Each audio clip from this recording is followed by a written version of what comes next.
গতকাল এই যে রূপনারায়ণ নদী, সেই নদীতেই কিন্তু নৌকো ডুবে হয়ে যায়।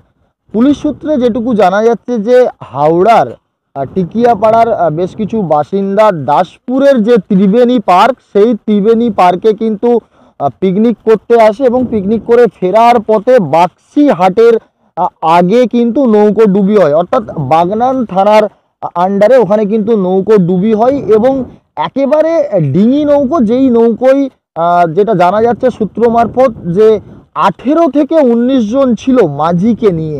তবে কিভাবে একটা ডিঙি নৌকোতে যে এভাবে 18-19 জন উঠে গেল সেটাও কিন্তু দেখার বিষয়।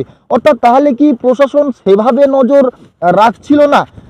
নৌকোতে কি কোনো লাইফ জ্যাকেট ছিল না? সব কিছু নিয়েই কিন্তু প্রশ্ন উঠছে এই মুহূর্তে। তবে তাদের মধ্যে ছজন কিন্তু নিখোঁজ, এখনো পর্যন্ত তল্লাশি চালাচ্ছে, অর্থাৎ 12 ঘন্টা কেটে গেছে, গতকাল রাত থেকেই তল্লাশি চলছে। এনডিআরএফ, এসডিআরএফ, বিপর্যয় মোকাবিলা টিম, 2 জেলার পুলিশ, হাওড়া জেলার পুলিশ, পশ্চিম মেদিনীপুর জেলার পুলিশ, 2 জেলার পুলিশ কিন্তু একেবারে চিরুনি তল্লাশি চালাচ্ছে। তারপরেও কিন্তু এখনো কাউকে উদ্ধার করা সম্ভব হয়নি। তবে বেলা যত বাড়ছে আরও উদ্ধারকারীর যে দল আরও বেশি নামানো হচ্ছে। তবে দেখার বিষয় শেষ পর্যন্ত কি হয়। ততক্ষণ দেখতে থাকুন টাইমস বার্তা প্রতি মুহূর্তে আপডেট পাওয়ার জন্য।